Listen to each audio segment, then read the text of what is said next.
Huge tasty teacher. Yummy. Surprise. Night share. Videos. Thank you. Bye bye. बिस्मिल्लाहिर्रहमानिर्रहीम। अस्सलाम वालेकुम। उम्मीद है आप सब खैरियत से होंगे। आज हम बनाएंगे बाजरे की मीठी रोटी। तो इसके लिए मैंने लिया है बाजरे का आटा 1 पाव है, और इसकी चाश बनाने के लिए हमें चाहिए ये आधा गिलास मैंने पानी लिया है, और एक बड़ा पीस ये गुड़ का ये तोड़ लिया थोड़ा सा इसको मैंने।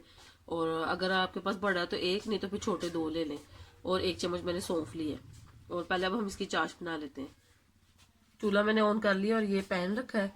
इसमें अब ये मैं पहले गुड़ डालूंगी और ये सौंफ और ये जो आधा गिलास पानी है ये डाल के अब इसको हम इसमें मेल्ट कर लेंगे। तो फिर जब ये नीम गर्म हो जाएगा फिर हम इससे आटा गूंद लेंगे। तो अब इसकी हम चाश तैयार कर लेते हैं। ये देखिए चाश हमारी तैयार होगी। अब चूल्हा मैंने बंद कर दिया।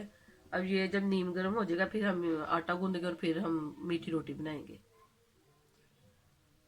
ये देखिए चाश हमारी नीम गर्म हो गई है, और ये आटे को भी अच्छी तरह मैंने छान लिया है। अब हम इसको गूंद लेते हैं।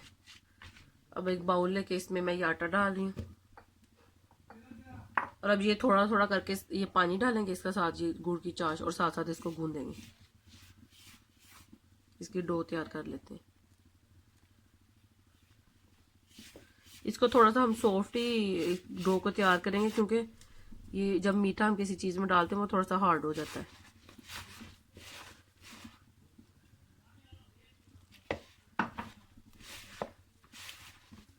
अगर सारी यूज हो जाती है सारी कर लें। अगर आपको कम लगता है मतलब जैसे वो चाश खत्म हो जाएगी और अभी सही तरह सॉफ्ट नहीं हुई डो, तो फिर आप थोड़ा सा पानी ऐड कर दें।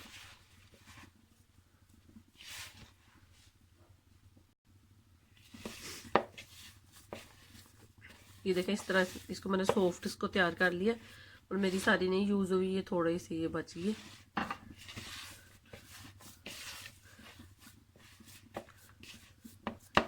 ये देखिए अब ये हमारी तैयार है। इसको जितना आप मलेंगे ना रोटी उतनी सॉफ्ट बनेगी। तो अब इसको मैं 10 मिनट के लिए रख देती हूँ, तो फिर हम इसकी रोटी तैयार करते हैं। ये देखिए अब ये डो हमारी तैयार है। अब हम रोटी बना लेते हैं। तो इस तरह ये मैं ज़रा छोटे साइज़ की बना रही हूँ। आप जितना साइज़ बनाना चाहते हैं बना लें। तो नॉन स्टिक पैन में बना रही हूँ मैं। तो पैन को रख दिया मैंने गर्म होने के लिए।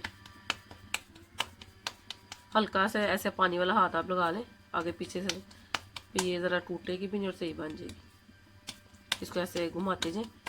अगर आपसे हाथ से नहीं बनती तो आप इस तरह एक पेपर ले लें, या फिर आप शॉपर ले लें, कुछ भी ले लें। तो आप इसको जितना पतला करना चाहते हैं इसमें ऐसे हल्का हल्का दबाते जाएं, जितना आपने इसको बड़ा करना है या पतला करना है।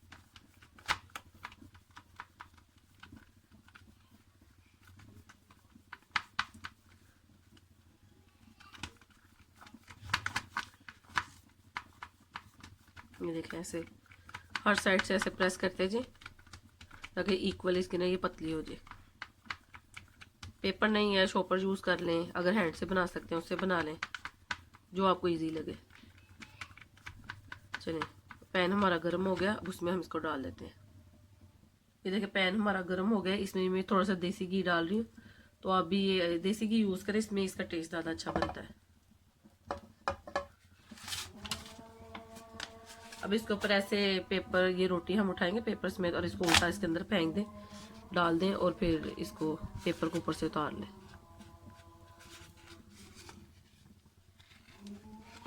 ये देखिए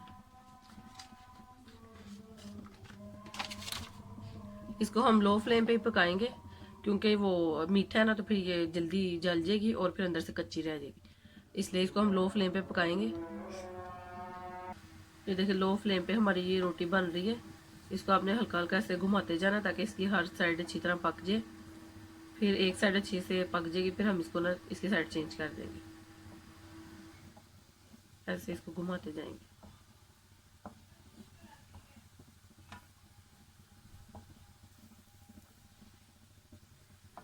ये देखिए एक साइड इसकी पक गई है। अब इसकी ये मैंने ये साइड चेंज कर दी है।